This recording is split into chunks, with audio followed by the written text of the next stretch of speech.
Tepat pukul 3:30, ponsel memberi isyarat saya untuk bangun. Terduduk saya sambil meregangkan muka dalam rangka mengumpulkan nyawa yang masih berpencar. Segera saya untuk berganti baju untuk menghilangkan sedikit bau keringat yang menempel.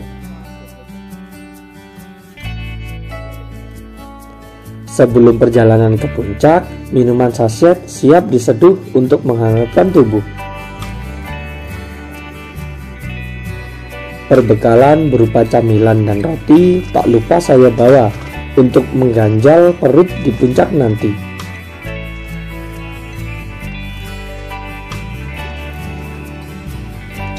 Perlengkapan dokumentasi pun tak akan saya tinggalkan. Sialnya, powerbank luput dari pengemasan peralatan. Semoga saja masih bisa mengabadikan perjalanan dengan daya baterai yang tersisa. Doa sebelum berangkat muncak saya panjatkan dengan sesungguhnya dan setingginya.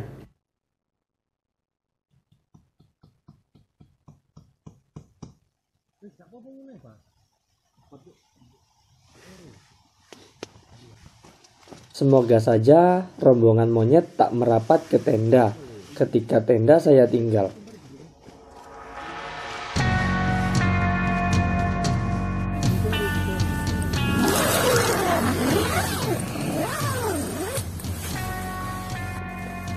Dengan 75% niat dan 25% keraguan, saya mantap melangkah sendirian di tengah kegelapan.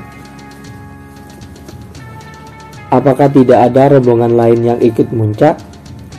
Jawabannya tentu saja tidak. Masih terlalu pagi untuk muncak. Namun, saya tak ingin menyiapkan daya baterai yang kian berkurang.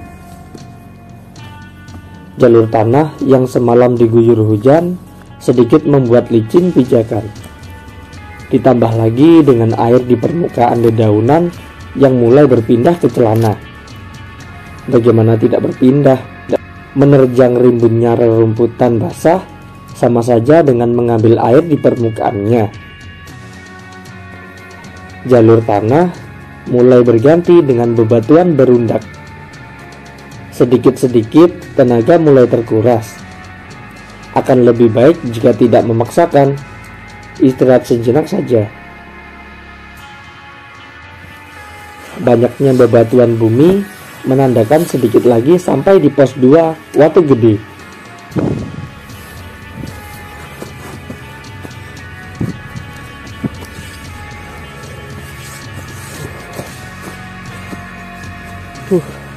Alhamdulillah nyampe di pos 2 Watu Gede.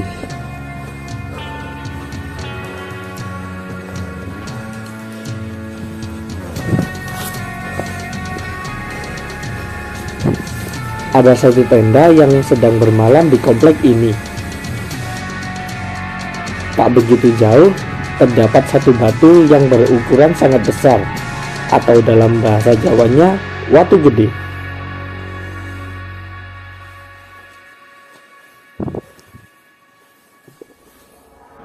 Setelah menuntaskan lelah dan kabut mulai menipis, saya lanjutkan berjalan lagi agar tidak semakin merasa dingin.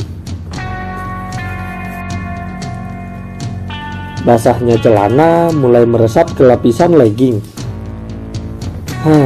Makin dingin saja rasanya. Ketika lelah, rehat. Ketika rehat, makin dingin. Jalan lagi, malah makin basah. Sungguh merepotkan. Kabut makin pekat. Tandanya embun mulai jatuh. Daripada semakin kuyup, saya lebih baik memakai jas hujan agar air tidak semakin menembus pakaian yang terdalam.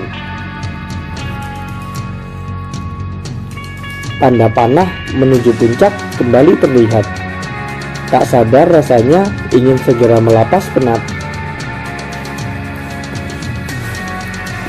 Pendar cahaya dari langit sudah terlihat.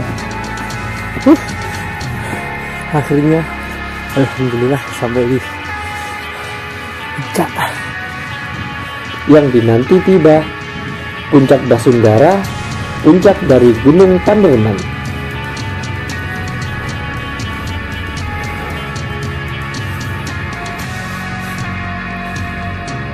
Basundara Gunung Panderman 2000 mdpl. Terdapat tiang bendera dan monumen yang dibuat oleh Pusdik Arhanud.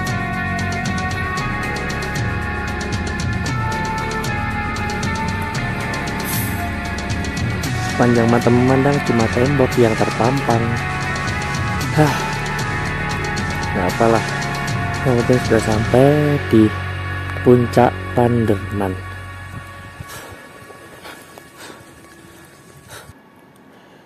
Sembari beristirahat, saya juga menunggu matahari datang menyapa.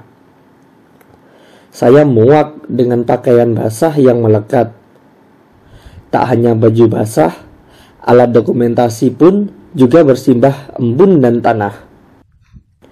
Muak dan jengkel menghinggapi selama 20 menit. Di menit ke-21, semua berubah. Seringai senyum seketika merekah setelah kabut tebal menyibak.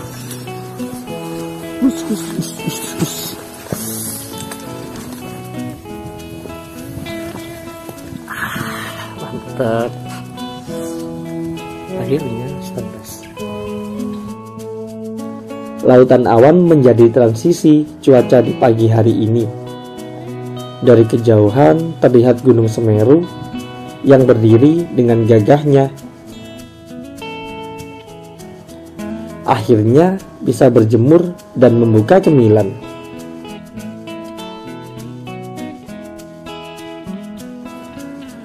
Astaga, roti yang niatnya untuk mengganjal perut seketika direbut kawanan monyet dari belakang. Sedangkan biskuit coklat yang sedari tadi terbuka dan tanpa pengawasan tidak diambil. Aduh, sungguh hidung kera di gunung ini memang sangat tajam. Sangat bisa membedakan mana makanan yang enak dan tidak. Woi, mari nyolong rotiku ya sampai di gua anjir. Kampret ini.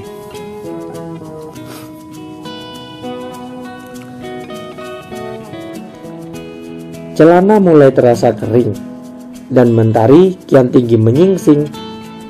Waktunya untuk saya kembali ke tempat camping.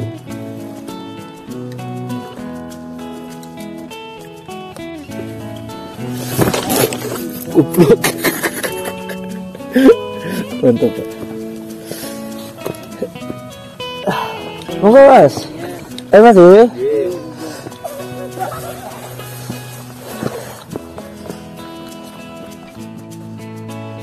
Terkadang kita perlu waktu luang untuk diri sendiri. Kita perlu ruang berekspresi di mana kita yang memegang kendali. Tak ada yang mudah dan sesuai dengan harapan dalam perjalanan. Seberapapun kita mempersiapkan kemungkinan terburuk, kuncinya tetap pada teguh pendirian dan sigap dalam mengambil keputusan.